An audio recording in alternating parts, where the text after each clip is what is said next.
ivuka rya Yesu. Nous allons parler sur la naissance de Jésus. Yesu n'umwana w'Imana Jésus est le Fils de Dieu wabayeho byose bitarabaho. qui a vécu avant toutes choses. Ijuru n'isi bitarabaho, Avant la création du monde et du ciel, umucyo n'umwijima bitarabaho, Yesu avant yarahari. qu'il y ait la lumière et les ténèbres. Bibiliya iravuga ngo icyo gihe yari umukozi w'umuhanga, Il était un grand travailleur. ngo kandi yabanaga n'Imana ari umunezero wayo. Il était la joie de Dieu.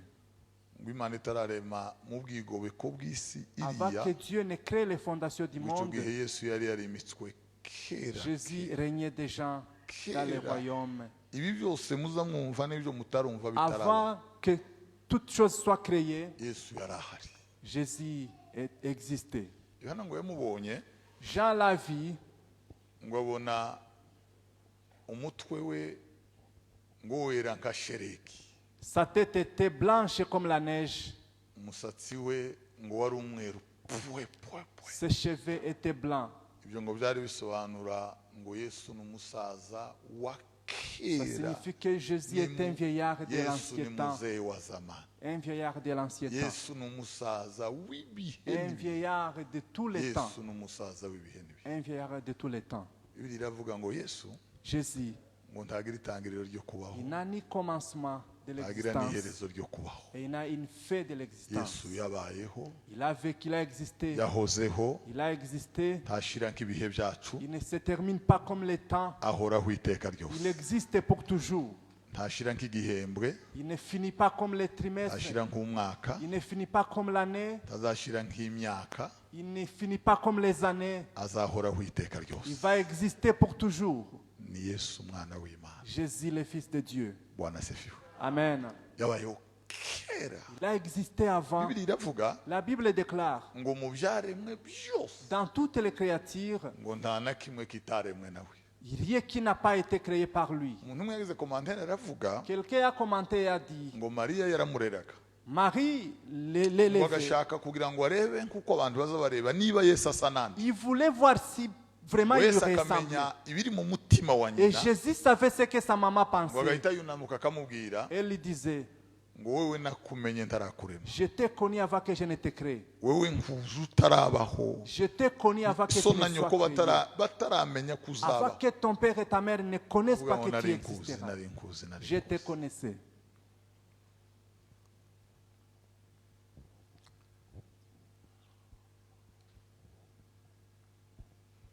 Isi ibaho, Le monde a existé. umunsi wa nyuma Imana irema umuntu. Les derniers jours, Dieu créa l'homme. Bukeye Après, ngo ibona ko atari byiza il a vu que ce n'était pas bon ko umuntu aba wenyine muremere umufasha. que l'homme soit seul. Il lui créa une Ève. Izana Eva Il amena Ève. ngo ikangura Adamu. Il a réveillé Adam. Adamu Adam, ngo abona ikintu cyiza kuva nawe yaba hatari bwawe. il a vu une belle chose qu'il n'avait jamais vue. Ngo yarabonye umwana w'umukobwa umuhagaze Il imbere, avait vu une belle fille devant lui. ngo yuzura umwuka wera, Il était rempli du Saint-Esprit. aravuga ngo aka ni akara ko mu mara Ça, yanjye, c'est l'os de mes os. ni akagufwa ko mu magufwa yanjye. L'os de mes os, la chair de mes chairs. Ngo azitwa umugore Elle s'appellera femme kuko yakuwe mu mugabo. parce qu'elle est tirée des côtes de l'homme. Ngo barangize Après, aramwakira, elle a réussi. ngo amusubiriramo ibyo Imana yavuze. Elle a répété ce que Dieu avait dit. Wa mudamu we, Cette femme, iyi Imana yaremye byose, Dieu qui a tout créé, iyi Imana yatembesheje iyi le migezi, Dieu qui a fait couler des rivières, iyi Imana yaremye izi nyamaswa Dieu zitugose, qui a créé tous ces animaux, iyi Imana yaremye ibi biti byose Dieu qui a byera imbuto. créé tous ces arbres, Yaratubwiye ngo il nous a dit, byose turabyemerewe, tout nous est permis, ariko mais hariho igiti kimwe, il y a un arbre, ngwino nkujana. viens, je t'amène. Ngo barahota ishamba, Ils sont allés dans la forêt. ngo amugeze ahantu. Il lui a fait arriver Aravuga quelque ngo, part. Madame, Il a dit, femme, iki giti ki cet arbre, Imana yaravuze Dieu a dit, ngo umunsi twakiriyeho les jours où on en mangera, ngo no gupfa tuzapfa, nous pouvons même mourir. no gupfa tuzapfa. Même la mort peut arriver. Niki gituma yaravuze urupfu? Pourquoi il avait dit la mort? Nuko Adamu na Eva C'est parce qu'Adam et Ève, Imana ibarema, en les créant, Imana ifunga amavisi ya Adamu na en Eva, les créant, Imana iteranya ingingo za Adamu lorsque na Dieu Eva. initiait les parties, Imana ntiyari yaribwiye ko bazapfa, Dieu ne savait pas qu'ils yari allaient mourir. yarabaremye bazahoraho Ils avaient créé pour exister comme les montagnes, kuko amabuye abaho comme les pierres, kuko kwiki comme les choses qui kuko habaho comme Imana l'espace. yari yarababwiye ngo muzabaho Vous existerez. icyo bashaganye Ce qui va vous bouger, ni ugukora kuri iki giti c'est toucher sur l'arbre. ibindi byose bisigaye Toute autre chose, mugende muzabibagare allez cultiver. ibindi byose Toute autre chose, muzarya imbuto vous allez manger les fruits. mwimenyereza inyamaswa Vous allez vous faire habituer aux animaux. mbabwire akantu gatoya Je vais vous dire une sintambuka chose. hangiye kurangiza muri icyo gihe Pendant ce temps, sinzi igitinyiro Adamu na Eva bari bafite je ne savais pas comment sinzi ils uko étaient mbabwira respectés. agaciro bari bafite La valeur qu'ils avaient. ukuri kw'Imana En vérité, Adamu na Eva Adam et Ève, bari kurambura ikiganza ils pouvaient étendre la main bagashyira mu kanwa k'intare rwivuga ntibarye et mettre dans la bouche du lion, et le lion ne pouvait pas les dévorer. gukandagira mu kinogo cy'imetero ibihumbi Ils ijana pouvaient piétiner dans un trou de 100 mètres. kibahobere bagakandagira ku busa bigakuma Et ils pouvaient piétiner partout et ça pouvait bari accepter. kuryamira inzoka Ils pouvaient dormir à côté du serpent. bakazigaraguramo ntiyagire n'imwe ibakoma Et rien ne pouvait pas ni les arriver. ukuvuga ngo bari bafite agaciro katabaho Ils avaient une grande valeur. bari bafite agaciro uyu muntu Ils avaient une grande valeur, Imana yari inimaginable. yarabaremye mu buryo butangaje Dieu les avait créés de façon spéciale. La Bible dit, ngo Imana yabagendereraga buri munsi Dieu les visitait chaque jour. Imana yabasuraga buri Il les rendait visite munsi buri munsi chaque jour. buri munsi Imana ikabasura Chaque jour. ngo bukeye Après, Adamu na Eva ngo haba agakosa Adam et Ève ont kandi mu commis une matangira ntabwo erreur. kari ikosa kari akantu gasanzwe C'était une erreur. ni ukuvuga ngo ako gakosa kabaye ni akahe Et cette erreur, bahoraga bajana pazapa ils allaient ensemble. bahoraga bari icyo Imana yateranije Ils umuntu marchaient utagagitandukanye ensemble, sans se igitondo séparer. kimwe Un matin, Adamu arasigara Adam est resté. Eva Ève, arazinduka elle est partie très tôt le matin. ngiri ikosa ngiyi intandaro Voici la source. ngiyi intandaro ngiyo Voici nyirabayazana la source. bavandi Chers amis, ngiyi intandaro voici la source. ni ukuvuga ngo C'est-à-dire, iyo bagendaga ari babiri lorsqu'ils marchaient ensemble, ngo bagendaga bibwira iby'Imana ils yategekesheje se kwera kwayo rappelaient ce que Dieu avait Bibiliya ordonné. iravuga La Bible ngo déclare, amategeko yayo les lois, ngo niyo nza nibwira ku manywa na c'est nijoro ce que j'examine. amategeko yawe mwana Ce sont tes commandements niyo nza ntekereza que je médite chaque ngo jour. izuba rikarenga Chaque jour. Adamu na Eva Adam et Ève, ngo baragendaga ils marchaient. bwana sifiwe ngo bagera ku giti Lorsqu'ils arrivaient sur l'arbre, bakamubwira ngo iki ngiki Imana yavuze ngo nta kibazo cyazo ça, Soro. Dieu nous l'a permis. ngo bagere imbere gatoya Lorsqu'ils arrivaient quelque Imana part, ikamubwira ngo aha naho hakwiriye kubaga ici aussi on peut Ève. arranger. agera imbere Lorsqu'ils arrivaient bakamwibutsa quelque part, ikindi noneho maintenant, umunsi umwe un jour, Adamu Adam arasigara était resté. Eva Ève, aroroma elle est partie. kuraje heva Où est-ce que tu vas? kuraje heva Où est-ce que tu vas? kuraje heva Où est-ce que tu vas? ngo aragiye Je m'en vais. Bibiliya iravuga mu La migani Bible dit, ngo uwitandukanya n'abandi celui qui se sépare des autres, ngo aba afite icyo ararikiye il a quelque chose qu'il poursuit. uwitandukanya n'abandi Celui qui se sépare des autres, aba afite icyo ararikiye il poursuit un objectif. mu ntambwe zo gusubira inyuma Dans le pas de Intambwe ya gatatu. le troisième pas, ngo nuko umuntu atangira kwitandukanya n'abubaha c'est Imana lorsqu'on commence à se séparer de nuko ceux umuntu qui atangira obéissent à Dieu. kubarambirwa On se sépare d'eux. nuko umuntu yumva atakibakozwa On ne nuko veut plus umuntu d'eux. yumva atari muduye On n'en veut plus d'eux. nuko umuntu yumva atari nomero ye Lorsqu'on sent qu'il n'est pas nuko votre umuntu numéro, arambirwa ibiganiro byabo lorsque vous êtes fatigué de iyo ni leur intambwe ya gatatu yo gusubira inyuma c'est le troisième pas de recul. abasigaye zingahe wakubita ku icyenda Lorsque vous arrivez au ngo neuvième, umuntu akerekana uko yabaye vous ngo montrez akitsuriramo uruzi ruzomutembana Vous ngo tombez akagenda buhere dans une rivière qui va vous amener. muzamura ibiganza duheze ese icyubahiro Alléluia. umuntu ngo akitsurira mu ruzi Lorsque vous tombez dans une rivière ngo ruzomutemba et qui va t'amener akinjira muri iyi nyanja une fois pour toutes. isi ni inyanja abavandi Ce monde, c'est ubusambanyi une ni mer. inyanja abantu binjiramo L'impudicité, c'est une uburozi ni mer. inyanja abantu binjiramo La sorcellerie, ubwicanyi c'est ni une inyanja mer. abantu binjiramo n'ubuzima babayemo n'inyanja C'est une bogamo vie. n'imibereho C'est une abantu vie. baratwawe C'est un style de bageze vie. kure y'ikombe Ils sont très loin des rives. nabo ibyiringiro byo kuzogoroka Ils ne ntabyo connaissent bakigira plus baragiye bageze l'espoir kure de revenir. Hallelujah! Alléluia. ariko Yesu yaravuze Mais Jésus a dit, ngo abo data yampaye ce que Dieu m'a donné, ngo ndabapfunyitse mu biganza je les byanjye détiens dans mes mains.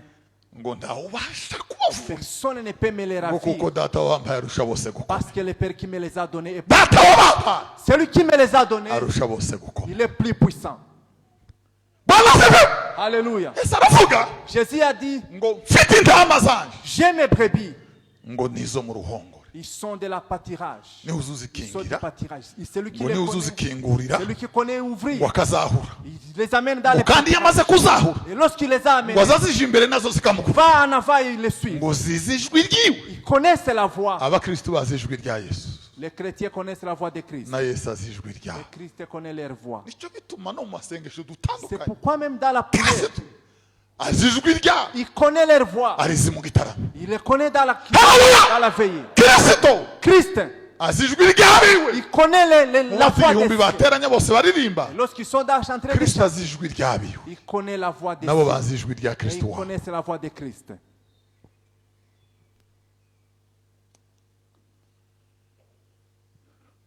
Eva aragenda Ève est partie. hari akagera hariya hirya Lorsqu'il est arrivé, mahume na satani elle a rencontré le diable. Ha? satani ahita yiyorosha kujya Le kwiba diable, il s'est humilié. bijya bazababwira ngo agira umurizo n'amahembe Lorsqu'on vous dit qu'il ngo a amaso la aratukura queue ngo arapfunyaraye mu et gahanga les cornes, ni ikinyoma cy'abaporo c'est un mensonge. ni ikinyoma cy'abaporo C'est un mensonge pire et simple. bibiri iravuga La Bible déclare, ngo azi kwihinduranya il connaît se transformer. n'umuhanga Il est spécialiste. ku rwego Il n'umuhanga est un grand spécialiste. kandi uko azahenda ni gute Et voici comment aza kubwira ngo il umunani risque. guteranya n'icyenda Il ne te dit pas 8 plus 9, ngo ni 17 c'est que c'est 17.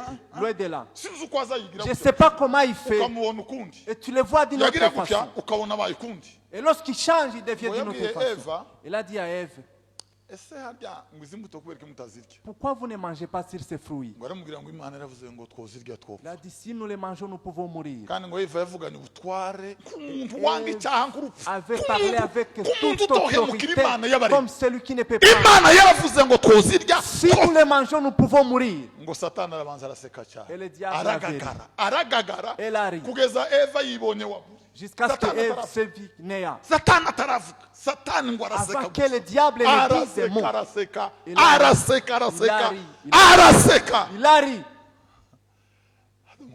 niki cyabaye Qu'est-ce qui est arrivé? ibifu bisa n'abantu mupfa mwebwe mupfa Vous pouvez mourir. yakubwira icyo imana yakenze Laisse-moi te dire ce que yabonye Dieu. ko nimurya zino mbuto Si vous mangez ces fruits, muzomera nkayo vous serez comme lui. muzogira ubwenge nkayo Vous serez intelligent comme muzogira lui. ububasha Vous nkayo serez, vous serez puissant muzogira comme lui. igitinyiro nkayo Vous serez puissant. muzogira amaboko Vous nkaya serez puissant comme lui. Hallelujah! Alléluia. muzohimbazwa nkayo Vous serez élevé comme muzogezwa lui. nkayo Vous serez élevé comme lui. muzoririmbirwa nkayo Vous serez chanté comme lui. nicyo gusa yakenze ariko C'est ce qui urupfu lui a inquiété seulement. Eh! Ève, uzi ko byagenze ngo eva Ève, ko turaganira gahoro ngo arunama abitekerezaho elle a examiné un peu. ngo aratekereza Elle a examiné un ngo peu. yunamutse ntiyabona adamu Lorsqu'il n'a ngo pas vu abona Adam, azambuta imbere ye il a vu les fruits devant lui. akizibona En les voyant, ngo yazibonanye ubundi bwiza il les kuva a yabaho. vus avec une autre ngo beauté. yazibonanye ubundi bwiza Elle les a vus avec une autre kuvaho. beauté. Jamais Ntiyasubiye kubaza, vécu. ntiyasubiye kubaza Jamais vécu. habaye gusa gufata ngo ahitamira Elle a pris seulement les fruits. ni nk'umuntu wasukwa mu Elle gishamba a mangé. ni ukuvuga ngo ntiyasubiye kubaza Elle n'a abavandimwe pas posé de kubwira uko questions. satani aza gusha bizera Regarde comment le diable fait. aza yiruka satani Il kiyo vient, gukoresha icyaha ku kintu kibi il ne peut pas te faire le péché à cause aza de... yiruka ikintu sinzi uko aza Je kigira ne satani sais pas comment il rend les sinzi choses, uko aza kigira satani comment il fait les choses. sinzi uko aza kigira Je ne satani sais pas comment il rend les choses. ariko ni uburiganya Mais c'est la rise, tout simplement. eva Ève, arya za mbuto elle mangea les fruits. amaze kuzirya Après les avoir mangés, ngo arazizana elle les a amenés. asanga umugabo Elle a rencontré son mari. aramuhereza Elle lui a donné. adamu Adam, ngo ararya et il mangea aussi. amize En avala. ngo arashidikanya aravuga, ariko Il a douté. ibintu bikindi Qu'est-ce que je mange? ibi ni ibikindi Qu'est-ce que je viens de manger? waragangana Il a douté. hari akantu katari ubutumwa ariko reka nkababwire ntacyo Il y a kungura ce n'est pas l'évangile. ushaka mugasiga aha Vous pouvez la laisser ici. ngo adamu ntiyamize ngo byaheza mu muhogo ngo Il n'a niko pas avalé. niko abagabo ngo bagira murabona ko bagira kanta Le pomme d'Adam, urege nguku kwanje on abagabo ngo bagira appelle akantu kameze ça gutya les pommes d'Adam. ngo ni amashaka adamu yagize C'est l'inquiétude d'Adam. ngo bituma imbuto ziherwa Et les ariko nta fruits mugore ne sont pas ukagira ngo tombés. banye bamira bunguri Ils ont tout avalé. zamazimanduka muri Ils esitoma ont tout zirarambarara avalé. zose uko zakabaye imbuto zamye zika Les zirarambarara fruits sont zose tombés dans nta les no vents. gusubira kubaza nta gushidikanya hari umudamu mwabonye ukagira se Aucune femme qui n'a pas les pommes d'Adam.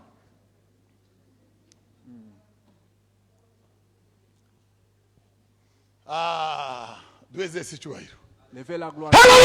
haleluya Alléluia. adamu Adam, ngo aratekereza aravuga ngo niki kitubayeho qu'est-ce qui vient d'arriver? niki dukoze na madamu Qu'est-ce qui vient d'arriver? ngo akiri muri uwo mwana Pendant ce moment, ngo ubwiza bw'imana bubava la gloire de Dieu était partie. buragenda Il est parti. igikumbiro Le matin, kibavaho kiragenda la gloire était partie. umwenda bari bambaye L'habit qu'ils avaient ubavaho était parti. basigara ubusa Ils étaient uko bari. restés tout nus. basigara gutyo Tout nus. baribura isoni zirabita Ils étaient, ngo batekereza icyo bari bukore barakibura ils ont manqué quoi faire. ngo batekereza aho bikinga Ils ont barahebura manqué où se cacher. ngo berwa ikibaye Ils n'ont pas connu qu'est-ce qui Il a est fouga. arrivé. La Bible dit, ngo bigira inama yo kuja kwihisha ils sont ngo allés se bararindimuka cacher. Ils sont allés se ngo cacher. bipfunda munsi y'ibiti Ils se imana sont ngo cachés iraje tugiye kurangiza imana ngo dans la iraje brousse.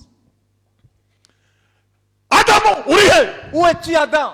ngo aravuga ngo nihishe niki Je cyabaye me suis caché. ngo numvise imirindi yawe ndahunga J'ai mwami attendu imana les pas et je me ngo suis niki caché. cyaguteye Qu'est-ce guhunga qui t'a poussé à faire cela? aravuga ngo nuko nambaye ubusa C'est parce que je suis ni. niki cyakubwiye ko wambaye ubusa Qu'est-ce qui t'a dit que tu es aravuga ni? ngo ni wa mugore wambaye C'est la femme que tu m'as donnée. byagenze bite Qu'est-ce qui est arrivé?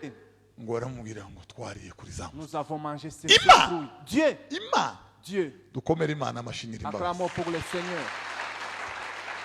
haleluya Alléluia. imana nyiri imbabazi Dieu est miséricordieux. imana nyiri imbabazi Il est miséricordieux. iratekera Il a pensé, iravuga ngo nimuze hano venez ici.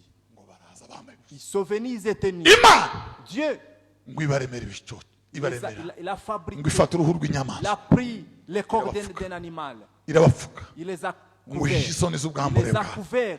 Il Iyo a nyamaswa. caché la honte de Iyo l'être. nyamaswa. Cet animal yari igaragaza yesu ku musaraba montrait Jésus sur la croix. iyo nyamaswa Cet animal yari igaragaza uzotambwa manifestait celui qui sera agahisha isoni z'ubwambure bwacu et pour cacher la umuririmbyi nudité. yaravuze Le chantre a dit, ngo nta soni mfite je n'ai plus honte ngo kuyiza ibyaha cause nakoze celui de mes péchés. haleluya Alléluia. ngo nzaja nirata yesu gusa bavandimwe Je vais seulement me vanter. nzaja nirata yesu Je me vanterai de niwe Christ, waduhindukiye gukiranuka celui kuva qui est ku mana notre justice no kwera kwayo et notre sainteté. haleluya Haleluya. amaze kutubonera gucungurwa Et lorsqu'il kw'iteka a vu notre justice, arongera aratugarura il nous a ramenés. adukura iyo Il twabaga nous a ramenés d'où nous étions. aratuzana tugeza aho imana Il nous a data fait wa twese arriver où se trouve notre Père. bibiri iravuga ngo bakundwa turi abana Nous sommes b'imana les enfants de Dieu. imana ngo irababwira Dieu les a dit.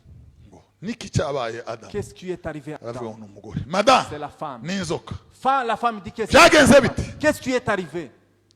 inzoka ngo ireba hasi iravugiriza Et Imana le irayibwira serpent a dit, ngo guhera none dès aujourd'hui, ngo yabivuze mu burakari il a dit avec une colère, itararakara izongera uburakare ku munsi wa il, nyuma wo il sera gukungura encore isinga furieux les derniers ku jours. munsi wa nyuma wo gukungura isinga Les w'imana derniers jours, ngo ibwira adamu il dit à Adam, ibwira adamu il a dit à Adam, ngo kuko waretse kumvira icyo comme tu nagutegetse n'as pas obéi à ce que je t'ai ordonné, ubutaka ubuzaniye umuvumo tu as amené la colère sur la malédiction sur la terre. isi imejeje imishungi Et Imishungi le monde y'abagabo. va amener les épines. isi uyimejejeho imishungi Tu amènes les épines sur le sol. ngo uzorya wabize ibyuya Tu mangeras à la sueur de ton front. ututubikana ko mu maso yawe Tu mangeras à la niko sueur de ton front. kuzaguhesha umutsima C'est ce qui va te donner la pâte. wavuye mu mukungugu Tu es venu du mu sol. mukungugu ni Et muzasoma dans le sol, tu vas entrer uzorinda upfa jusqu'à la mort. ngo bwira eva Il a dit à Ève, ngo kuko wakoze icyaha comme tu as wowe péché, eva Toi, wowe eva kubera ko wakoze icyaha comme tu as péché, ngo kwifuza kwawe kuzaherera ku mugabo Ton souhait sera orienté vers les maris. uzumva ubushagarira Tu- ngo umwanya wo kubyara Les moments Umwanya de wo l'enfantement. kubyara, uzobira ibyuya Tu vas suer, uzogongera isi tu vas izokota suer, Eva. tu vas crier. wewe Eva Toi, Ève. Bwana asifiwe sana. Alléluia. Ya ye ukatuhemukira Adamu ya ukatuhemukira Eva kaelwa na lulema wanahendwa n'umujoka wanakole cyaha mwakole cyaha Alléluia. Alléluia. Eva kubera ikintu ukoze À cause de ce que tu as fait, uzongera uri maternité uzibonera tu vas crier dans la maternité. Tu entendras les choses que tu n'as jamais vécues. Toi, Ève, ce que tu viens de faire, tu vas souffrir. Toi, serpent, tu es maudit parmi toutes les créatures. Maudit parmi toutes les créatures. Dès aujourd'hui, tu vas marcher avec votre ventre. Tu mangeras la poussière du sol. Alléluia. Il a placé Adam à côté. Il a pris les serpents et Ève.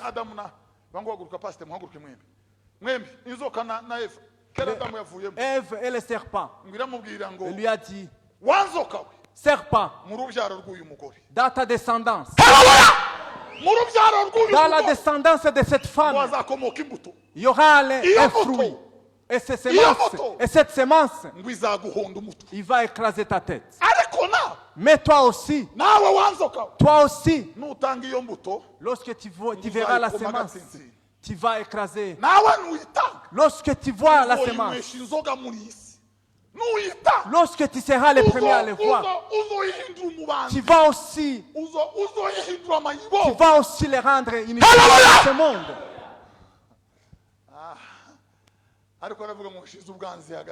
Je place l'inimité entre vous deux. Savez-vous l'inimité qui est entre les croyants et les non-croyants? Je place l'inimité entre vous deux. Je place l'inimité entre vous. Ils se sont vus. Il a dit, séparez-vous. Ils se sont séparés.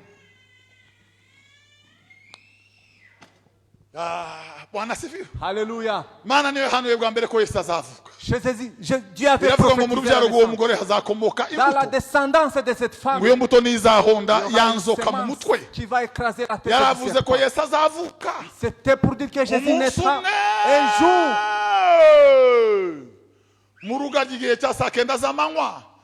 ngo nibwo azarambura amaboko akirereza amahanga yose Et il va crier pour ngo azarangurura ku ijwi rirenga criera azavuga ngo byose birarangiye. tout est accompli. Haleluya. Alléluia. Azavuga ngo Il byose dira que tout byose birarangiye. est accompli. Byose Tout byose birarangiye. est accompli. Byose Tout byose birarangiye. est accompli. Byose birarangiye. Tout est accompli.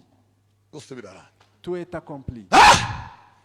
ngo bagere mu kuva Dans le livre d'Exode, Mose ngo aramwitegereza Moïse l'a vu. waravuga ngo wowe wahanuwe kera Celui qui est prophétisé, ngo azaba ari igitare kidudubiza amazi. ça sera un roc qui ngo azaba ari igitare ça kidudubiza sera amazi. un roc qui jaillit de l'eau. ngo ku munsi wa nyuma w'iminsi 7 Yesu abwiriza mu giterane Et le 7e jour, Jésus avait ngo aravuga ngo prêché. mwese abadafite ifeza Pour n'izahabu tous qui n'ont pas de pièces, ngo nimuze munywe ku d'argent mazi et de l'or, y'ubugingo. venez boire si l'eau. ngo yabivuze yerekeza ku mwuka wera C'était concernant les ngo abera Saint-Esprit bendaga kuzahabwa que les croyants allaient ngo aravuga recevoir. ngo mwese nimuze Vous tous venez. avandi Yesu Jésus, niwe gitare cyadudubije c'est lui le kimara roc izindi nyota zose qui a zibaho. terminé toute autre inyota soif. za primusi Toute twagiraga autre soif. twanywereye kuri icyo Nous gitare avons bu sur ce roc. inyota yarashize. Et les soifs. Haleluya. Inyota zose uko Toute autre soif zarangiriye kuri icyo gitare est finie sur le cyadudubije. roc qui a jailli de l'eau. Jambo ry'Imana ryiza, jambo ry'Imana ryiza, jambo ry'Imana ryiza ni ryiza cyane we. Gasatutare rududubiza amazi baranywa bashira inyota ni ryiza cyane we. Alléluia. Alléluia. C'est faux que c'était Christ. Qu'est-ce qu'il allait dire? C'était pour dire. Lorsque les rocs un militaire aveugle, il va les percer dans les côtes.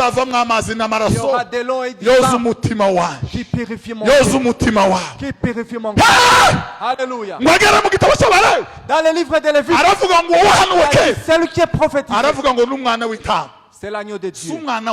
Ce n'est pas les fils de l'homme. Les hommes ne peuvent pas. C'est l'agneau. Lui, c'est l'agneau qui doit être évolué. Un agneau qui doit être évolué, qui naîtra, qui viendra. Alléluia. Pour être offert à cause du Seigneur. Dans le livre des psaumes, on dit tu n'as pas été admirable, tu n'as pas été il a préparé ma chair. Alléluia. Et lorsque je l'ai connu, j'ai dit, Père, je viens dans le rouleau du livre. Parce que les chèvres et les moutons ne l'ont pas pu, je l'accomplirai avec ma chair.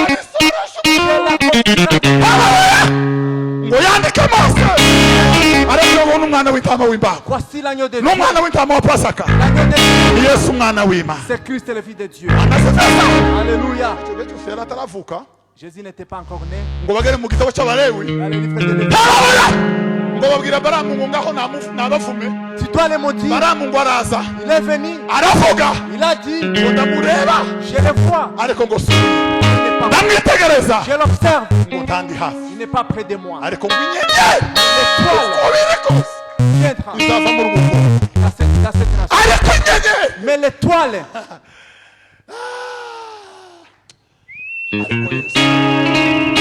ariko Yesu inyenyeri zava mu nzu ya Yakobo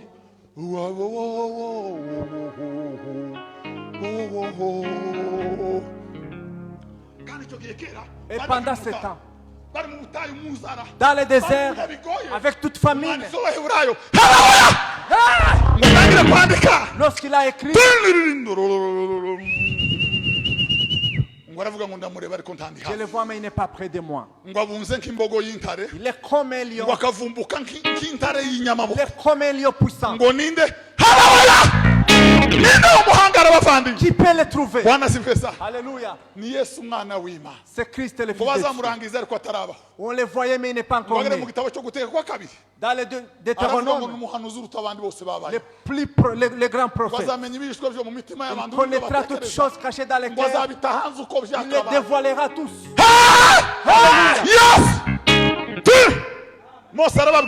Moïse les a dit, Dieu, il est révélé un prophète. Il sera comme moi. À son arrivée, obéissez-lui. Amen. Dans le livre de Néhémie, il a comparé à l'église qui était détruite. C'est lui qui va restaurer les églises détruites. C'est lui qui restaure les églises détruites. C'est lui qui bâtit les églises détruites. Dans le livre des psaumes,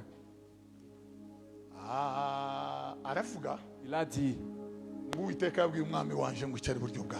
le Seigneur m'a dit de s'asseoir jusqu'à ce que tous les ennemis soient sous mes pieds. Les ennemis m'ont entouré. Ils ont percé mon corps. Ils ont troué mon corps. Ils ont essayé de briser mes os. Mais aucun d'eux n'a été brisé.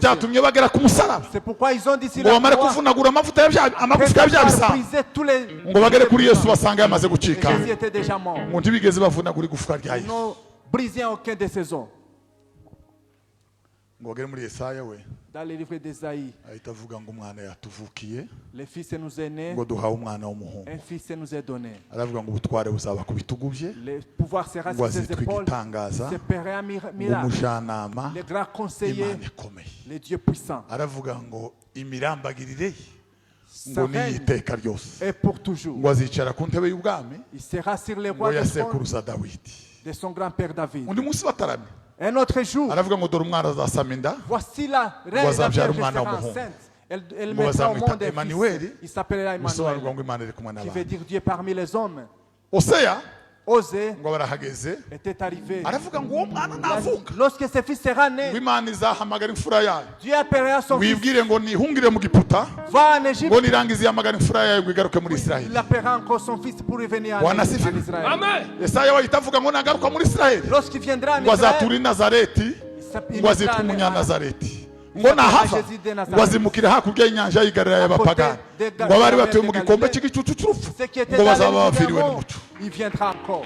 Ils seront. Et ngo bagere imbere Mika we ngo aravuga Michée a dit, ngo nawe Betelehemu toi Bethléem, wasigaye inyuma ntunateje imbere tu n'es pas avancé mu bihumbi by'ibiyuda muri wowe niho dans les hazavukira milliers umukiza de Judas, mu murwa wa Dawidi dans la Betelehemu cité de David, niho azavukira viendra les ngo maîtres. bagere muri Malaki we aravuga Malachie a dit, ngo n'izuba ryo gukiranuka rizarasira c'est le isi soleil de la ngo justice rizaba rifite gukiza qui amababa apparaîtra yaryo dans le monde. ngo rizamurikira yacu z'umwijima Il éclairera dans les ngo abo ténèbres. rizamurikira rizabageza mu Il bugingo éclairera dans buhoraho les ténèbres. rizabageza mu bugingo Il buhoraho va les faire arriver dans la vie éternelle. ngo barangize Après, hacura umwijima il y w'icuraburindi a eu les ténèbres. imyaka 400 400 nta ans, ndirimbo nta sans muhanuzi chanson, sans nta prophétie, giterane sans nta croisade, ekodime sans écodime. isi yaratwikiriwe Il y avait les ténèbres. wanasifiwe Alléluia. isi yaratwikiriwe Il y avait les ténèbres. amaze ngo Imana ikora igitangaza Et Jésus a fait un miracle. dukubitira Imana amashi Nous allons acclamer pour le Seigneur. uwo mwijima w'icuraburindi Dans ces ténèbres, ngo hari umukobwa umwe wari uzi ko nawe Mesiya azovuka witwa Mariya il y avait une fille qui savait que le maître allait naître. ngo yari yaragiye ruguru y'iwabo i Galilaya Elle était allée à Galilée. bakorogoshora mu rutare Elle a touché quelque icyo part. babwira ni isobanuro C'est ngo arantu l'explication. yagaza yiyomeka Elle ngo s'est yabaga mu cachée masengesho quelque adatuza part. abantu. Ni ukuvuga ngo Mariya yabaga mu gitaramo Marie était yabaga- toujours dans la Mariya yabaga mu veillée, gitaramo. dans la prière. bavandi Mariya yabaga mu gitaramo Elle était toujours muri dans la uwo mwijima prière. w'icuraburindi Dans ces ténèbres, ngo Mariya yaravuye mu gitaramo arushe lorsqu'elle était watera fatiguée, intambwe zibiri en avançant, ngo atungurwa n'umuco elle a w'igitangaza été surprise par la lumière. marayika w'Imana ngo aramubwira L'ange lui a dit, ngo umejaliwa neema tu es heureuse Marie, kuliko wanawake wote plus que toutes les autres ngo filles. katika tumbo la mwana wako Entre Yesu toi, entre ngo atangazwa n'iyo elle ndamutso était surprise ngo de ayoberwe cette ibiba invitation. urahiriwe Mariya Tu es heureuse Marie. ugashanirwe Mariya mubakazi boshi n'umwana ugagutwagaba mugashanirwe Alléluia. ugahoneka kaninda ugagutumwana baramubwira L'ange lui a twarinda dit, tu uzobyara seras umwana enceinte. w'umuhungu Tu mettras babwira au monde marayika un ngo fils. icyo ntikizanapfa Ça ne peut pas arriver. nigute kitoba aramubwira ngo Pourquoi? kuva naremwa mu nda ya Depuis ma mama création, aramubwira ngo sinzi umugabo je n'ai jamais connu un homme. marayika ngo aramubwira L'ange lui a dit, ngo umwuka wera w'Imana le azaguza Saint-Esprit te couvrira. ngo azagutwikira Il te couvrira. ngo nagusiga Après, ngo uzosigarana inda tu seras ngo enceinte. y'umwana w'umuhungu Et tu ngo mettras au monde bazomwita un Yesu fils. Il uwo s'appellera niwe Jésus. uzakiza C'est lui qui sauve abari mu isi bose l'humanité. tuma marayika ngo aratambuka L'ange est parti. ngo araza abwira Elizabeth Il a dit, abwira Elisabeth, Zekariya à Zacharie, ngo muzobyara ikindi gihe nk'iki à ce moment pareil, muzobyara ikindi gihe nk'iki vous aurez un fils. turangiza Pour finir, igihe kigeze le moment venu, Mariya arabyara Marie avait mis au abyarira monde. he Où? i Betelehemu À Bethléem. ngo ibyavuzwe n'umuhanuzi Fait que ce que le prophétie a dit soit accompli. ku munsi wa munani Le 8e jour, baramurengeza on amena le fils. bamujyana mu On rusengero l'amena à l'église. amakuru yo kumenya ko Yesu yavutse Pour connaître que Jésus est né, yamenywe n'abungeri ce sont les bergers qui l'ont amenywa connu n'abanyabwenge et les sages. amakuru yo kumenya ko Yesu Les yavutse nouvelles de Christ yamenywe n'umwana étaient connues par les ariko rois, umwami mais le roi ntiyamenya neza uko n'a byagenze pas bien compris. arababwira Il a dit, ngo nimugende mundebere uwo mwana allez ngo vérifier. muzoze naje mumbwire Venez me dire, ngo nzaje kumurana afin que j'aille les louer. Bibiliya iravuga La Bible dit, ngo nyuma yabo après cela, abandi bamenya il amakuru n'y a pas d'autres qui l'ont connu. igitangaza dusenga Pour conclure, haba na Simiyoni ntiyamenye ko Yesu yavutse même Siméon n'a pas connu que Christ était né. haba na Ana ntiyamenye ko Yesu Même yavutse Anna ne l'a pas connu. haba na Simiyoni ntiyamenye ko Yesu Même yavutse Siméon ne l'a pas connu. Ana ntiyamenye ko Yesu yavutse Anna ne l'a pas connu. Ils étaient dans la veillée en train de louer le Seigneur. Ils prophétisaient chaque jour. Ils attendaient le Messie. Le Messie était dans les ventres jusqu'à sa naissance, jusqu'à ce qu'ils ont connu les premiers, les deuxièmes, jusqu'au 8e jour. La Bible dit, Marie et Joseph, ils ont amené les enfants à l'église. En y arrivant. Alléluia. Siméon, le grand vieillard, il a connu qu'il y avait les miracles. Il a connu qu'un miracle était arrivé. Qu'un enfant spécial était venu. Un enfant spécial était arrivé. Il a connu qu'il y avait un enfant spécial. Le grand vieillard, il a connu que dans le paradis, il y avait un enfant. Il y a un enfant. Il a avancé. Il a dit. Il est arrivé là où était Marie. Il a pris l'enfant. Il a pris le bébé. Il a pris le bébé. Il s'est agenouillé. Il a dit, Seigneur, tu peux me laisser s'en aller. En d'autres mots, ce qui était prophétisé est accompli. Ce qu'on attendait est arrivé. Ce qui était une promesse devient une réalité. Ce que nous attendions, les yeux sont en train de voir.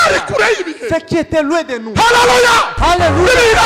La Bible dit, le moment venu, Dieu envoya son fils. Il a été conduit par les lois. L'aîné d'une femme. La Bible dit, ne prie à douter les mystères de Dieu. Dieu s'est révélé. Alléluia. Dieu s'est révélé dans la chair. Descendre dans le monde. Se manifester comme Jésus. Être honoré. Alléluia. Il a été élevé. Il est allé à la droite de son Père. Ça c'est Jésus-Christ. La Bible nous dit il a vécu sa gloire. Il était rempli de la sainteté. C'était la grâce surabondante. La grâce surabondante. La grâce surabondante. Alléluia. Marie ne savait pas. Siméon ne le savait pas. Mais ils étaient en train de prophétiser. Quand est-ce que le salut viendra? Quand le salut. Anna, elle était en train de louer le Seigneur de Jacob. À quand le salut? Seigneur, à quand le salut? Nous sommes vieux. Nous sommes aveugles. À quand le salut? Pendant qu'ils étaient là, Marie était entrée. Et Siméon a dit, Alléluia. Alléluia. Alléluia. Pendant ce moment, Marie était entrée. Et Siméon était parti. Anna était partie. En train de louer le Seigneur. Alléluia, alléluia. Alléluia. En train de louer le Seigneur. Ils sont allés voir les bébés. Et Siméon a pris les bébés. Il a dit, Seigneur, laisse ton serviteur s'en aller. Parce que même mes yeux ont vu le salut de toute l'Israël, de toutes les nations. Il a dit, c'est Alléluia. Beaucoup parmi les Israéliens, ils seront heurtés et d'autres seront sauvés. Mais le couteau entrera dans son cœur. L'épée entrera dans son cœur. Après, il a loué le Seigneur. Il a dit ce que j'attendais. Mes yeux l'ont vu. Laisse-moi s'en aller. Pendant qu'il le donnait à sa maman, Anna l'a pris. Il a loué le Seigneur. Il a loué le Seigneur. Alléluia. C'est ça le salut. Que tout puisse qui puisse croire. wavuzwe kera Et celui qui a été none prophétisé. ibyari ubuhanuzi Et ce qui est birabaye prophétisé turabibonye devient une n'amaso réalité yacu avec nos yeux. Guhera uwo munsi Dès ce jour, Simiyoni na Ana Simeon et Anna, Bibiliya ntiyongeye kubavuga la iki. Bible ne les a encore Guhera cités. uwo munsi kugeza no Dès ce jour, jusqu'à tuzongera présent, kubumva tugeze mu nous les bwami. verrons encore dans les Ni royaumes. ukuvuga ngo icyo bari bategereje Ce qu'ils aya attendaient, maso yarakibonye, les yeux l'ont vu, aya maboko les ya mains yagikozeho. l'ont touché. Icyari isezerano Ce qui était une cyabaye promesse ingiro, était devenu icyari une gitegerejwe réalité. cyarahageze. Ce qu'on attendait, Haleluya! Alléluia. Icyari mu nda ce qui était cyazanywe dans mu le rusengero. ventre était devenu une réalité.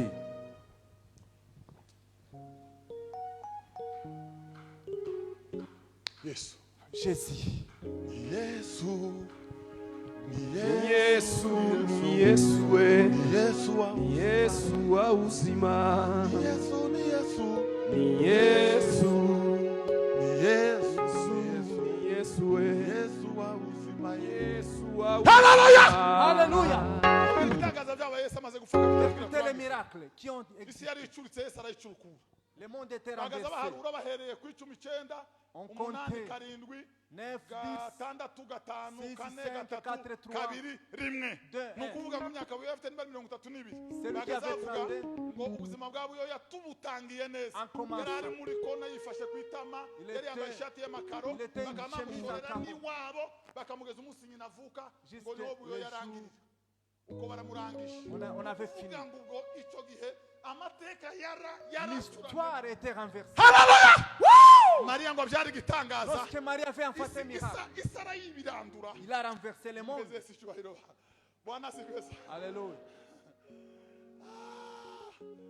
Ya.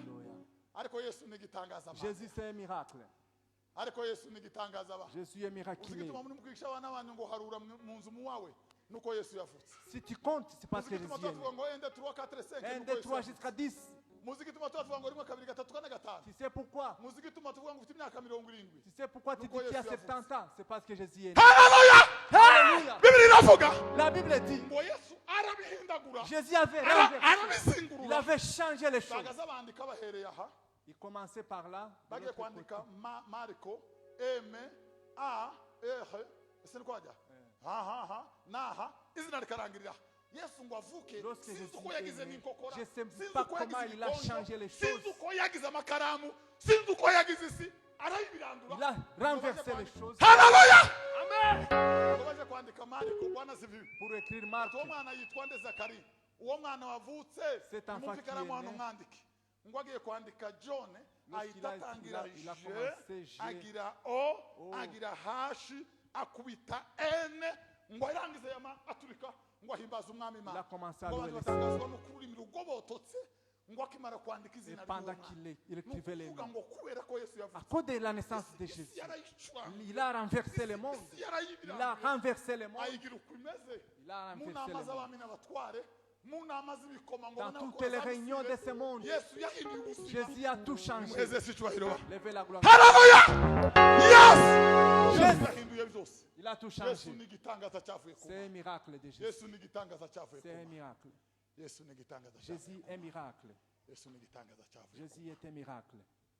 uzi amakuru yandi muvandi imbere ya Yesu C'est d'autres kwiba nouvelles. nta kosa ryari ririmo Il n'y avait pas de condamnation pour kanyanga vol. nta kosa ryari ririmo Consommer la bière n'était pas punissable. kugambana no kwangana nta kosa La ryari ririmo médisance est autre chose. kubeshya n'urugambo nta kosa ryari La ririmo médisance et la gukura mu mensonge, inda nta kosa ryari ririmo ce n'était pas un problème. ariko Ana yaravuze Mais Anna a dit, uyu mwana cet enfant, ngo azaba ikigusha ku bantu il be sera un obstacle. umwana araza ahagama isi Il sera un abantu obstacle. basubire kwiba imitima irabarya ubwenge burashira Si vous abantu volez, vous barasaba. devenez coupable.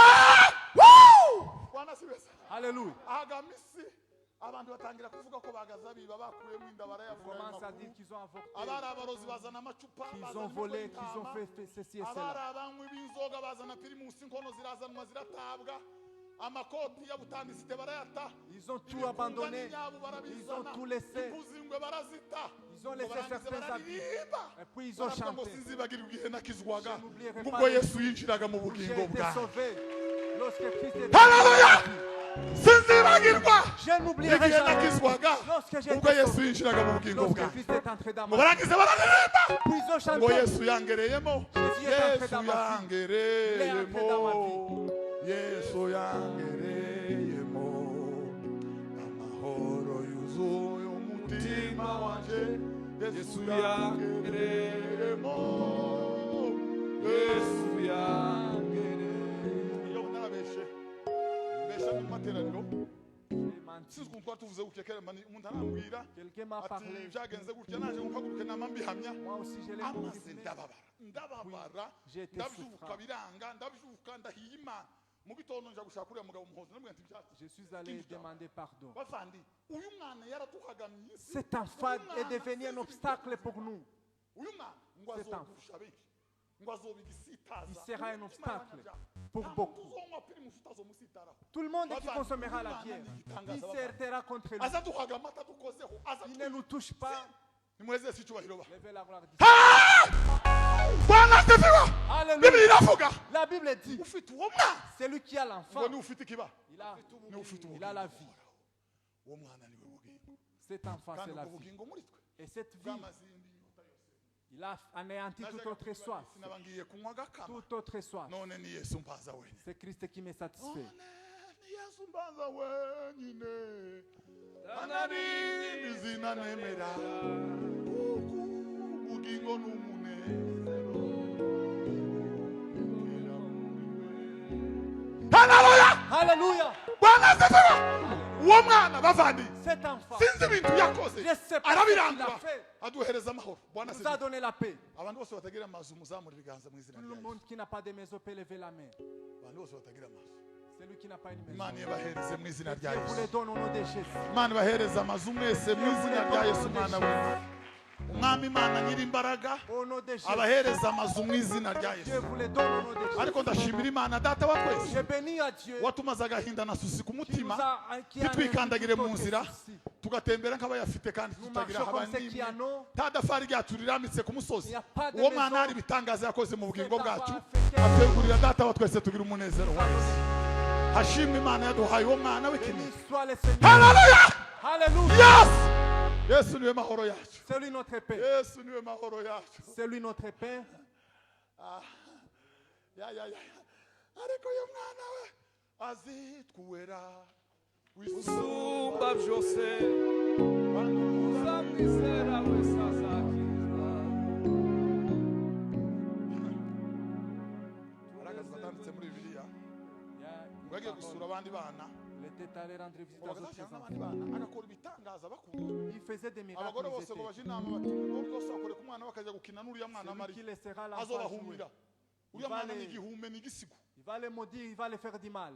umunsi umwe ku manywa yesu araza Un ngo jour, asanga abagore Jésus aho est baza arrivé. bahura n'abandi baba bakina Voyez là où les ngo babwire abana bati mwihishe mwese araje Cachez-vous, il Mwihishe. arrive. ngo abana barigitira mu rutara abandi baje Les enfants gusenga sont abandi allés ku se madara cacher. abandi bipfunda ngo yesu araza ngo ese ngo abandi bari he Où ngo sont les baramubwira ngo ntabahari Ils ne sont kuko pas là. atazahishwa Comme il ngo connaît barangiza tout, mu rutara no il ku les idari a no mu vus nkungura dans les ngo chambres. akababona no hirya y'umurimba ngo arabaza ngo ese bariya bari munsi y'intara ni Ceux bande qui sont dans la ngo baramubwira ngo chambre, n'abana sous les b'ihene lits, ce sont les ngo enfants. yamuhamagara ngo mw'abana b'ihene mwe ni muzi Venez les enfants.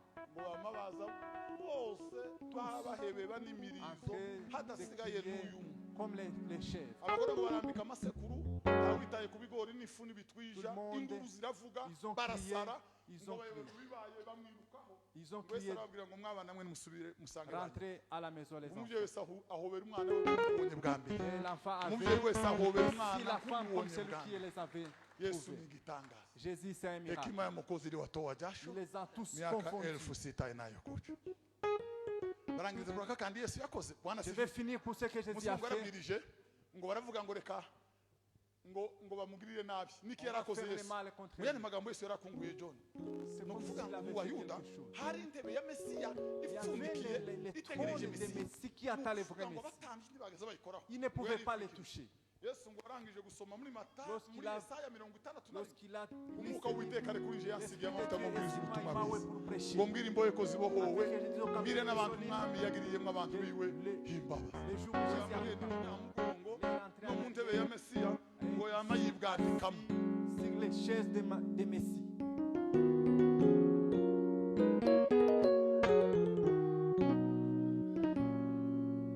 wari warasaze gato kuyihorera ntaso Les chaises de Messie. La chaise de Messie. so na nyoko turabazi On te connaît. abavandimwe on te bawe connaît la main. turabazi On connaît tes frères. uriki Qui es ngo tu? wicare mu ntebe ya mesiya Pour s'asseoir. urinde ngo barivugana Ils se sont dit. ngo hagire uwunyuraho rejeté, ngo bahita baza ils sont venus, kirisese bamwe bagira gutya ils l'ont entouré. Yesu ngo aramanuka Jésus est descendu.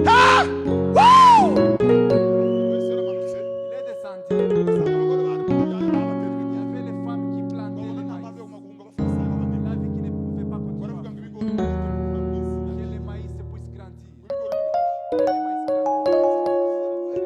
bari bashyizemo uhinduka ikibira wahagararamo Yesu ngo ahita ahagarara mu kibira cy'ibigori aho s'est caché dans cette forêt de maïs. ngo babandi bari bamukurikiye baraza babaza abagore batese nta Yesu unyuze aha ngo barabwira ko mwabaye Yesu wanyuze hano mwitera none ibigori bigeze iriya ngo murashaka Yesu Vous none les cherchez maintenant. Mungu yavuze ngo hekima Mwokozi iliwatoa jasho miaka 6,000. Haleluya! Alléluia. Yesu ni mambo yote. Jésus est Yesu tout. ni kitangaza chafu Un yetu. miracle est venu du Yesu ciel. ni kitangaza chafu. Le miracle est venu du ciel. Le miracle est venu du ciel. Yesu ni gitangaza kitavu. C'est un miracle. Kuri C'est isi un y'abazima. mystère. Ngo akazavugana n'umuntu akamubwira ibiri mu mutima. Il pouvait te dire ce qui est dans ton cœur. Kibaga. Il ne pouvait pas comprendre. Il est très au carré. Sur les baptêmes, C'est il est très au kibe. il n'a pas étudié. Hein? C'est il est très quand même. Kamubaza ibyo Poser la question sur les baptêmes. Il va me compliquer, je vais le dire. mwigisha tuzi ko wavuye Mais ku non, Mana mais Dieu kandi veut ibyo uzi ukora Et nta c'est que muntu tu ubasha fais. kubikora keretse umwuka w'Imana ari muri we yes Jésus. izi mirimo yavuye ngo yamamubwira ngo ni ukuri ni ukuri En vérité, nous te disons, ce n'est pas de nouveau. On ne peut pas. Yesu Yesu ndazi ibyo tuvuga Jésus ne répond pas à ce que nous disons. biri mu mutima Ce qui est dans nos cœurs. c'est n'abantu bereza ipantaro kubera n'ibiriya byazo Répands-toi de tes péchés.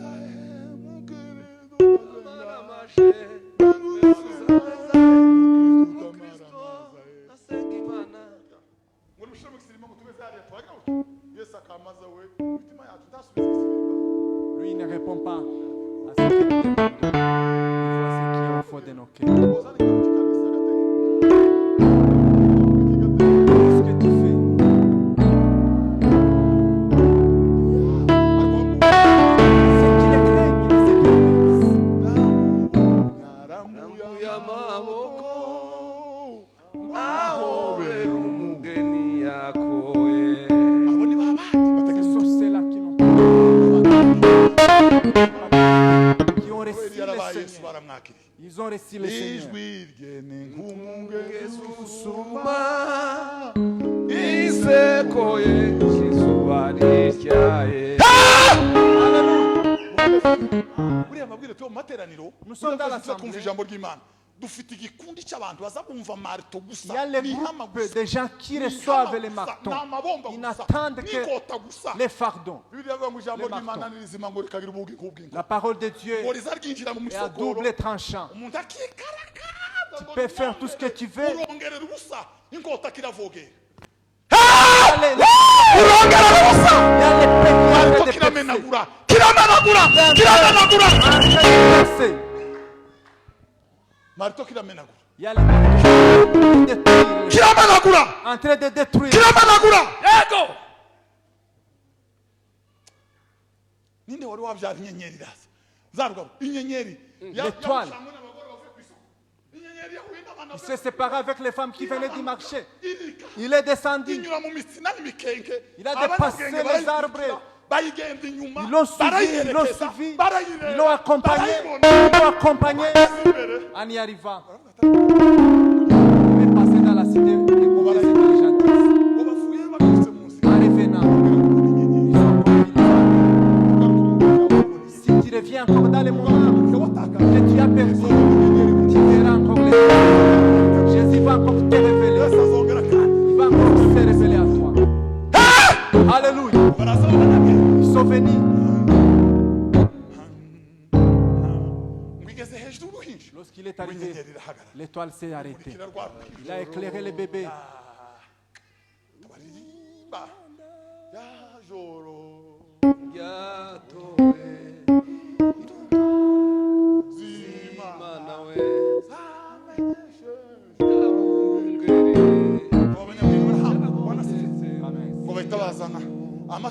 Ils ont amené les offrandes. Ils ont amené les offrandes. Ils ont pris les offrandes. Ils ont mis ngo bararambika zahabu mane ngo bakiri muri uwo mwanya ngo baribwira no se Herode ko yatubwiye ngo nituva kubona uruhinja dusubire tubwire none turarubonye nimuze twiruke venez on va fuir. L'ange les a dit je vais vous donner des instructions. Hérode a une méchanceté. Il veut tuer l'enfant. Il a une méchanceté. Que celui qui est en train de courir dans l'église.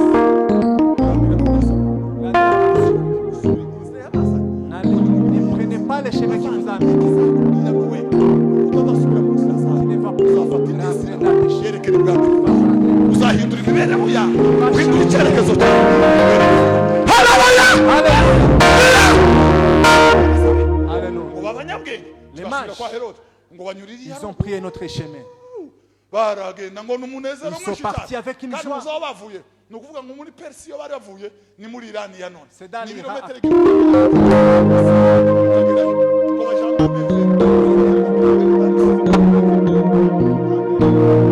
Je ne sais pas comment ça marche.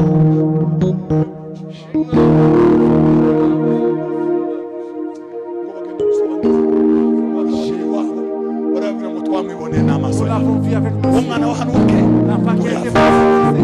Haleluya!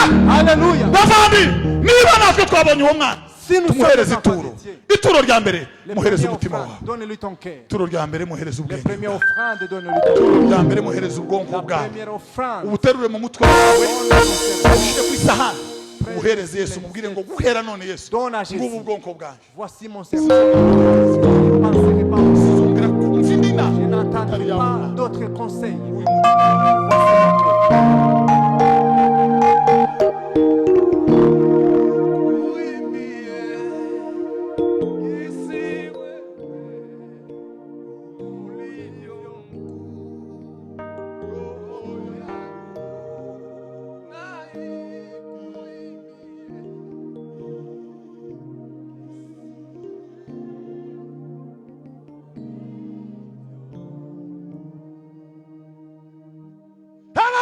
Alléluia. Bwana asifiwe. Amen. Reka mubwire andi makuru meza kandi D'autres atangaje nouvelles spéciales. yatahana uyu munsi wa none muyabwire abo musanga ni ukuvuga ngo aho Yesu ari niho n'ikorari zidazisa Là où les Kandi chorales Jésus se sont- trouve, il y a des chorales niyo qui wenyine chantent, werekejwe n'ikorari umutwe w'ingabo zo mu ijuru ngo zihagara mu isanzure accompagnés par une zivuguruza chorale. itangazo rya mbere ryari rivuga ngo ishano mu isi no mu nyanja Malheur au umurezi monde wabo et dans la barabamanukiye ngo azi ko asigaje igihe Parce que les gitoya méchants babamarayika les mêmes anges Et ceux qui sont étaient- descendus muri wa mwanya hahandi Pendant ce ngo moment, bageze noneho bavuguruza itangazo rya mbere ils ont contredit la baravuga première ngo mu annonce. ijuru icyubahiro ni icy'Imana La gloire ngo au mu isi ciel amahoro et dans abe le mu monde bo de la yishimira paix. mutahana amahoro ya Yesu mu mitima yawe Entrez avec la mutahana paix amahoro ya Yesu mu bugingo bwanyu abari barwaye batahana amahoro abari bafite intimba batahana amahoro haleluya yesu ni shalom umwami w'amahoro Shalom, le prince de la paix.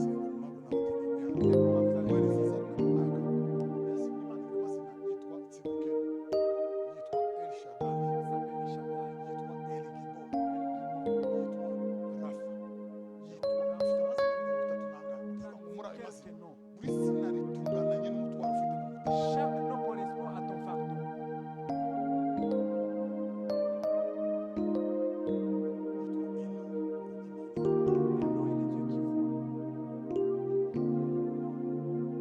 Elohim est Dieu qui voit. uzoza wumva utagaragara Lorsque tu vois que tu n'es ukaza upfa pas, kuvuga gusa uvuga ngo eloyi garagara Elohim, mwana sois visible. garagara mwana izibona garagara mwana Sois visible. nubura amahoro Lorsque tu marches, ugapfa gusa gusa ne font plus seulement dans yitwa shalom le prince de la paix. Shalom, viens dans shalom Shalom, viens dans mon cœur. shalom Viens dans mon cœur.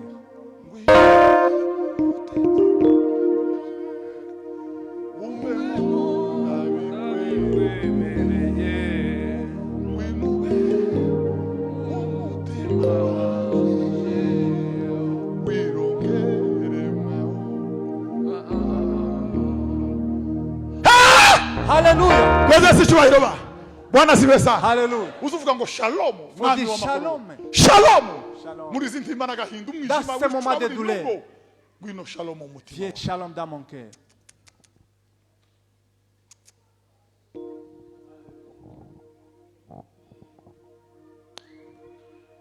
Ngo abanzi bateye Ibrahim, bateye Mose. Les ennemis ont attaqué Moïse. Barabagota, ngo batungura byanze. Ngo aja mu mpinga z'umusozi ngo hamagara Nisi. Au fond de mon Aravuga ngo Jehova Nisi. Jehova Nisi. Mungu wa Israeli. Le Dieu d'Israël. Jehova Nisi, Mungu wa Israeli. Hakuna Mungu kama wewe. Hamagara Nisi. Il a appelé Nisi. Nisi ni uzutabara vuba. C'est lui qui vient secourir rapidement. Ni uzutsinda abanzi bagutunga. C'est lui qui vient les ennemis. Nisi ni uzutsinda indwara zigukubiranije Qui mu détruit zunaba. les maladies. Ni Nisi, uzuhamagara Nisi. Il s'appelle Nisi. Jehova Jehova Nisi. Nisi. Jehova Jehova Nisi. Nisi. Jehova Nisi mani ya Jehova Israeli. Nisi. Jehova Nisi. Jehova Nisi. Uzuhamagara Jehova Nisi. Appelez Jehova Nisi. Numara mubwire ngo mwana. Puis tu lui dis Seigneur. Waravuze ngo niite nami Il a nitakuitika. dit appelle-moi, invoque-moi, je te Niite nami répondrai. nitakuitika. Nitakuonesha mambo makuu na makuu siyojua, maana Bwana Mungu asema. Urihe Jehova Nisi. Où es-tu Jehova Nisi? Urihe Jehova Nisi. Où es-tu Jehova Nisi? Muzo kwaza subira. Tu sais comment il répond? Iwe ntuzi umwandikira message ngo zirarirane sumwibone Il ne peut sumure. pas. Il lit tous Izina les ryiwe ngo messages. yitwa ngo ndiho. Il s'appelle Je suis. Izina ryiwe yitwa ngo ni. Il s'appelle Je suis. Aravuga ngo je suis. Diho. Ni verbe être au présent je suis. Diho. Jehova Nisi urihe ngo azahita avuga ngo conjugue verbe ngo urahita umbona. Conjugue le verbe être. Tu vas me trouver. Je suis. Ndiho. Ndiho. Urihe. Je suis. Ndiho. Niba kubaza uzobabwire ngo ndiho. Dis-lui que je suis. Naho bigoye gusimba umwonga nzi yuko asimbana nanje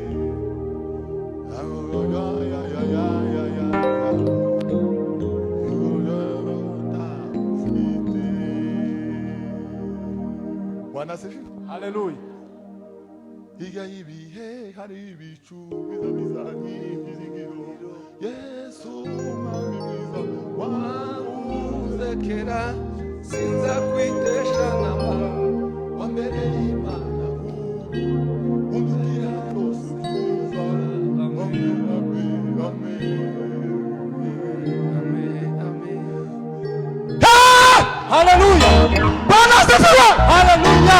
Bwana asifiwe. Alléluia.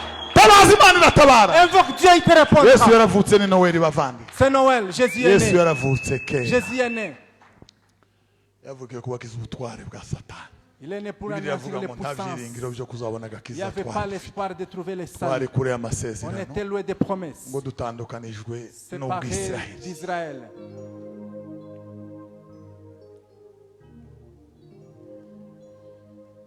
Mana kuko ari umutunzi w'imbabazi Comme il est ngo miséricordieux, yaduhinduranye bazima na il Kristo. nous a rendus vivants avec Christ. Nimuve hasi gira dusenga Imana. Levez-vous, nous allons prier. Muza naze hano gira abantu tuyobora mu isengesho. Les frères chers Dusenga va Imana. passer pour prier.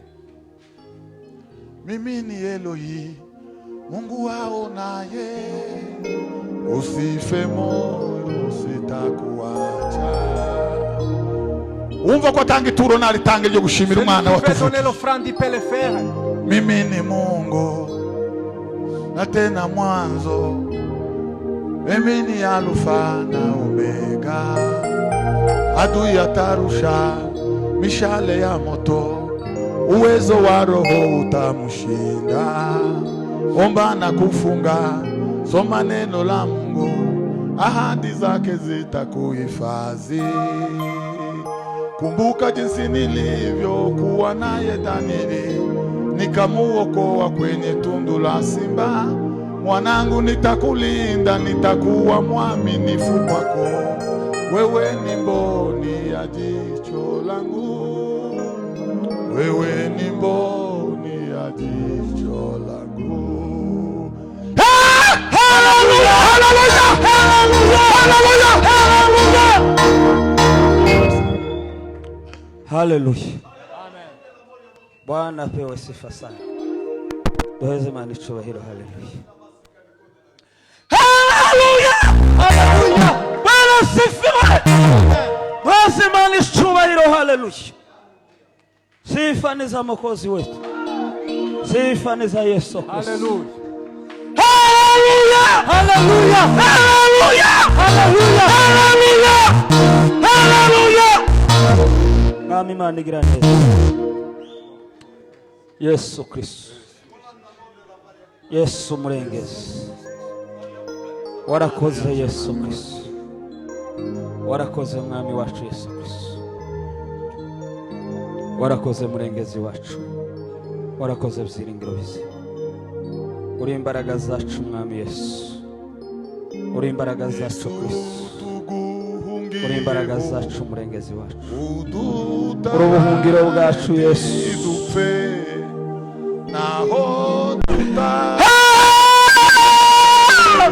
Uri umwami Yesu, uri umwami Yesu Kristo, uri umwami w'isi n'ijuru, urategetse Yesu, ingoma yawe ni iteka ryose. Yesu tatawala milele, Yesu tatawala milele. Tawala wako ni wa milele Yesu Kristo, tawala wako ni wa milele Kristo, tawala wako ni wa milele Yesu Kristo, tawala wako ni wa milele Yesu Kristo, ndiyo mwana wa tawala wako ni wa milele Yesu Kristo. Ingoma yawe ni iteka ryose, ubwami bwawe ni ubwami. Ingoma yawe zizahanguka Mwami Yesu, ingoma yawe ni yo, ingoma yawe Mwami Yesu tizigere ihanguka. Haleluya. Lo prelo da bodaski de la prelo da lialu bodaski de la pre. Yesu, Yesu, Yesu. Muririmbyi yaravuze ngo Yesu azoma. Ingoma yawe ni amahoro masa, ngo iyo biva ngo bikagera. ingoma yawe ni amahoro masa. Lo prelo lo da bodaski de la prelo da lialu bodaski de la pre. Wahozeho, reka ubwiza bwawe bumurike mu mitima yacu, reka wime Mwami mu mitima yacu, wime ingoma idashira, ubwami budashira mu bugingo bwacu Mwami Yesu. Twe kwifata uko tutari, duhindurwe n'ijambo ryawe, duhinduke rwose, tugize imitima misha, duhinduke mu uko tugenda, duhinduke mu zo tuvuga, duhinduke uko tureba, duhinduke uko dutekereza, duhindurwe n'ijambo ryawe, kuko wowe waratuyobore, ubwiza bwawe buturikire, umucyo wawe umurike mu mitima yacu, wowe wirukana ibitari wowe byose, umwijima uhunge, umucyo wawe uganze, n'izina rya Yesu Kristo, n'izina rya Yesu Kristo, n'izina rya Yesu Kristo. Yo, haleluya. Yesu uri umwami w'amahoro, Yesu uri umwami wacu, Yesu uri ibyiringiro byacu, uri ibyiringiro tuzamanukana no mu mva Mwami Yesu, amaze tukazakuzukana Kristo. Niba byiringiro tuzamanukana mu mva, niba byiringiro tuzazukana, niba byiringiro Yesu Kristo, niba byiringiro, niba twiringiye, niba twizeye, niba duhagazeho, turi muri wowe Yesu, nawe uri muri twebwe Mwami Yesu. Turagukinguriye, tuguhaye imitima, tuguhaye ubwenge, tuguhaye imibiri, tuguhaye ingingo zacu muri uyu mwaka Mana yanje, muri uyu mwaka wa 2026. Uziyerekane, ugendane natwe, uzabane natwe, uzajane na buri wese, uziyereke buri wese, uzayishurirwa buri wese. Mwami Yesu Kristo, ubwiza bwawe bumurike, bumurike ahacuze umwijima, umucyo wawe uganze Mwami Yesu Kristo. Haleluya. Sifa ni za Yesu Kristo, sifa ni za Yesu Kristo, ingoma yawe ni yogere n'iz'abana bawe, shingiye ku byo nabo. Haleluya. Umugabo uhamya, haleluya cyane habaho, titwabaho utari Mwami Yesu Kristo, titwaramuka, titwagenda, titwabyuka, tubeshejweho nawe, dutunzwe nawe, tugaburirwa nawe mwami Yesu Kristo, twambikwa nawe, tugendane nawe ibihe byo kubaho kwacu kose. Uturinde mana yanje, uturinde ibitugerageza, uturinde ibiturwanya, uturinde imigambi ya Satani, uturinde abaguye bavuye mu byizerwa, uduhishe mwami Yesu Kristo, uturinde inzira zabo, uturinde imigambi yabo, uturinde inama zabo zarwihishwa. Duhishwe nawe mwami Yesu Kristo, tubane nawe mana yaje, tugendane nawe uri ubuhungiro kandi uri ubwihisho. Turagushimiye kubw'ijambo ryawe, turagushimiye Kristo, turagushimiye mwana w'Imana. Wakoze data kutugaburira, wakoze kuduheza ibyo kurya by'umwuka. Reka mana yanje imitima ibe bwa butaka bwiza, nuko rizabashe kwera, rizere 30, rizere 60, rizere 100, bityo Yesu dukomereze muri wowe. Yesu twambike aho twambukiwe, twambara ijambo ryawe, twambara umwuka wawe wera, tugendane nawe mwami Yesu Kristo. Uturinde gutebagara, uturinde ibiturwanya n'ibyinshi, nibyinshi cyane, nibyinshi cyane, nibyinshi uzaduhagurukire, nibyinshi Yesu we. Ariko turi kumwe nawe, ariko duhagaze mu ijambo ryawe mwami Yesu Kristo. Niwe rufatiro, niwe rufatiro Kristo. Turi muri wowe, uri muri twebwe. Uganze utegeke, wiyerekane, wiheshe icubahiro mwami Yesu muri byose. Shimwa, himbazwa, shirwa hejuru, singizwa, tukamirwa data kuko uzumva gusenga kwacu mu izina rya Yesu Kristo. Amen.